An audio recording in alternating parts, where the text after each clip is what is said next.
Hello दोस्तों अगर आप भी पेटीएम के शेयर होल्डर हैं तो आपके लिए बहुत बड़ी खुशखबरी वाली बात है। खुशखबरी वाली बात ऐसे है कि आने वाले समय में इसका प्राइस जो है वो बहुत ज़्यादा ऊपर जाने का चांसेस है, क्योंकि ऐसा ही न्यूज़ निकल के आया है। तो चलिए इसके बारे में बात करते हैं। और जैसे ही ये न्यूज़ निकल के आया आज के दिन, देखिए इसका जो प्राइस है वो देख सकते हो लगभग 6.5% से जंप कर गया। और बात करते हैं रुपीज़ में, तो देखिए 42.5 रुपये के आसपास जंप किया है। और प्राइस अभी की बात करते हैं तो 728.95 रुपये पे ट्रेड कर रहा है, देख सकते हो। और ये लगातार जो है वो आज के दिन और भी ऊपर जाता हुआ नजर आ रहा है। अभी तो मार्केट जो है वो चल ही रहा है। तो इसके बारे में चलिए बात करते हैं कि अगर आप शेयर होल्डर है इसके, तो कैसे आपके लिए बहुत ज़्यादा बेनिफिशियल है ये जो न्यूज़ निकल के आई, ठीक है। तो चलिए बिना किसी देरी के शुरुआत करते हैं। लेकिन दोस्तों अगर आप इस चैनल पर नए हैं तो आप इस चैनल को सब्सक्राइब करिए और वीडियो पसंद आएगी तो वीडियो को लाइक करिएगा। तो चलिए इसके न्यूज़ पे देखते हैं। तो देखिए अगर हम इसके न्यूज़ की बात करते हैं आज का दिन, तो देख सकते हो इसका न्यूज़ निकल के आया है कि पेटीएम को जो NPCI national payment corporation of India की तरफ से इसको ये जो है वो अप्रूवल मिल गया। क्या अप्रूवल मिल गया? न्यू यूपीआई यूज़र, यानी कि जब इसको बैन लगा था पेटीएम पेमेंट बैंक का, कोर्ट ने इसके ऊपर बैन लगाया था कि ये जो है मनी लॉन्ड्रिंग केस में इन्वॉल्व है, ठीक है।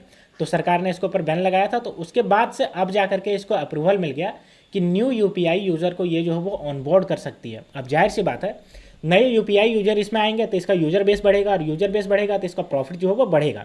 और यही रीज़न रहा कि आज के दिन इसका प्राइस जो है वो जंप किया है। तो चलिए इसके पूरे डिटेल को देखते हैं कि आखिर इसको जो है वो क्या क्या है, और इसके पूरे डेटा को भी देखते हैं, क्वार्टर 2 रिजल्ट की भी। तो देखिए पेटीएम, जिसको 197 कम्युनिकेशन के नाम से जाना जाता है, ये आप सबको पता है। तो देखिए 3% जो है वो अक्टूबर 23 को जो जंप किया जब ये न्यूज़ लिखा गया था, अभी तो ये 6% तक जंप कर गया, ठीक है। वहीं अगर बात करते हैं तो इसको क्या मिला, देखिए नोड फ्रॉम द एनपीसीआई यानी National Payment Corporation of India to on board new user UPI user, यानी कि जो रेगुलेट करती है जितना भी पेमेंट यूपीआई ये सब सबको, जो गवर्नमेंट बॉडी है जो रेगुलेट करती है एनपीसीआई, उसने इसको अप्रूवल दे दिया कि आप जो है वो नए यूपीआई यूजर जो है वो आप अपने प्लेटफॉर्म पे ला सकते हैं, जिसको पहले जो है बैन किया था, ठीक है। 9 month after the reserve bank of India placed an embargo on the additional new customer, यानी कि रिजर्व बैंक ऑफ इंडिया जो कि बैंक के सबसे ऊपर बॉडी होती है फाइनेंशियल सेक्टर में, उसने पहले क्या किया था, 9 महीने पहले इसको बैन किया था। और तभी से जो इसका प्राइस था वो टूटता जा रहा था और पेटीएम को लेकर के बहुत ज़्यादा क्राइसिस चल रहा था, लेकिन अब जा करके इसको मिल गया है। तो इसके जो executive CEO, chief executive CEO जो विजय शेखर शर्मा जो है, उन्होंने कहा कि एनपीसीआई चीफ दिलीप बेस approve the permit of fintech to begin new user on board, यानी कि जो एनपीसीआई के चीफ हैं दिलीप एप्से, उन्होंने अप्रूवल दे दिया है कि आप नए जो यूजर बेस है बना सकते हैं, नए यूजर जो है वो ऑनबोर्ड कर सकते हैं, ठीक है। अब आगे अगर बात करते हैं तो देखिए कंपनी ने अनाउंसमेंट 21 अक्टूबर को किया था, जिसमें बताया था कि इसका जो नेट प्रॉफिट है वो 930 करोड़ रुपये हो गया था क्वार्टर 2 2025 का। जो अब क्वार्टर 2 आया था ये भी अच्छा खासा बढ़ा था। और वहीं अगर एक साल पहले की बात करते हैं तो इसका लॉस था 290 करोड़ का लॉस था सेम पीरियड में इसका, क्वार्टर 2 के 2023 की, अगर 2024 की बात करें तो। लेकिन इसमें एक कैच है। कैच क्या है? इसका जितना भी प्रॉफिट अभी जो आपको दिख रहा है, ये आप देख सकते हो जो 930 करोड़ का, ये इसलिए प्रॉफिट हुआ क्योंकि इसने जो है वो अपना टिकटिंग बिजनेस बेचा था जोमेटो को। कितने रुपये में बेचा था? 1345 करोड़ में इसका डील हुआ था जो बेचा था, जिसकी वजह से इसको जो वन टाइम जो प्रॉफिट हुआ है, जो क्वार्टर 2 में आपको यहाँ पे देखिए, एक मिनट, यहाँ पे आप देख सकते हो 930 करोड़ का यहाँ रिफ्लेक्ट कर रहा है। वहीं अगर हम हटा देते हैं कि अगर इसने अगर नहीं बेचा होता अपना टिकटिंग बिजनेस, तो इसका क्या प्रॉफिट होता या लॉस होता? तो देखिए इसको नेट लॉस 415 करोड़ का होता अगर नहीं बेचती तो, लेकिन बेची है तो वन टाइम प्रॉफिट हुआ है लगभग 1345 करोड़ का, जिसकी वजह से इसको जो है वो प्रॉफिट हुआ है। अब हम बात कर लेते हैं कुछ ब्रोकरेज की, वो क्या कह रहे हैं। तो देखिए जेफरीज जो है वो मेंटेन कर रही है hold rating on Paytm with target of 700 पर शेयर। देखिए जेफरीज जो बहुत बड़ी कंपनी है वो बता रही है कि देखिए इसको अभी जो है वो होल्ड करके रखिए, और इसका टारगेट प्राइस जो है वो 700 रुपये के आसपास कह रही है।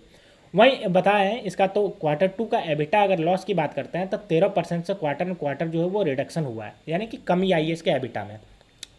वहीं अगर आगे अगर बात करते हैं तो जेफरी ने और नोटेड किया है that accelerate ramp in loan distribution could bring Paytm close to EBITDA break even, यानी कि इसका जो लोन डिस्ट्रीब्यूशन जो बिजनेस चालू की है पेटीएम, जो छोटे छोटे लोन प्रोवाइड करती है, उससे इसका क्या होगा, एबिटा जो है वो बढ़ने के चांसेस है, ये बात कर रही है, ठीक है। और the firm believe that the current valuation of 3.1x September 2026 sale reflect near term optimistic justify the hold call, और कह रही है कि इसका जो वैल्यूएशन है 3.1 गुना का, जो 2026 के आसपास ईवी वर्सेस सेल का है, वो जो है वो इसको जस्टिफाई कर रही है होल्ड कॉल को, ठीक है। तो जेफरी जो इतनी बड़ी कंपनी है ब्रोकरिंग कंपनी, वो इसको लेकर के बात कर रही है। अब चलिए हम देख लेते हैं इसका थोड़ा सा कि कैसे कैसे इसने जो है वो रिटर्न दिया अपने इन्वेस्टर को। 6 महीने की बात करते हैं तो 6 महीने में देखिए 90% का रिटर्न दिया है। अगर हम 2024 की बात करते हैं तो मात्र 12% का, क्योंकि लगातार जो है वो टूट रहा था, क्योंकि आरबीआई का जो बैन लगा था इसका पेटीएम पेमेंट बैंक पे, एक साल की बात करते हैं तो देखिए 20% ने लॉस दिया एक साल में। क्यों? जाहिर सी बात है कि बैन लगा था, आरबीआई ने इस पर बैन लगाया था पेटीएम में, तभी से ये टूट रहा था। अब चलिए हम देख लेते हैं इसके फंडामेंटल की। तो देखिए अगर हम इसके बात करते हैं मार्केट कैप, तो यहाँ पे देख लीजिए मार्केट कैप इसका देखिए 46,418 करोड़ का है। आरओसी की बात करते हैं तो -8.50% से, जाहिर सी बात है बैन लगा था जिसकी वजह से ये टूटा है। आरओई की बात करते हैं 9.07%, बैन लगा था, जाहिर सी बात है। अगर बुक वैल्यू की बात करते हैं तो 228 रुपये बुक वैल्यू। हाई और लो की बात करते हैं तो देखिए 953 रुपया हाई और 310 रुपये इसका लो गया है। और फेस वैल्यू की बात करते हैं तो 1 रुपये का फेस वैल्यू है, ठीक है। तो दोस्तों ये थी पूरी न्यूज़। 197 कम्युनिकेशन कह लीजिए या पेटीएम कह लीजिए, जिसको जो है वो एनपीसीआई की तरफ से अप्रूवल मिल गया है नए यूजर बेस बनाने का, ठीक है। तो इसका प्रॉफिट बढ़ेगा और अगर आप इसके इन्वेस्टर हैं तो आपको जो है वो आने वाले समय में अच्छा खासा प्रॉफिट देखने को मिलेगा। तो दोस्तों अगर आपको ये वीडियो पसंद आई तो वीडियो को लाइक करिए और चैनल को सब्सक्राइब करिए। तो मिलते हैं दोस्तों नेक्स्ट वीडियो में, तब तक के लिए स्टे ट्यून्ड, थैंक यू।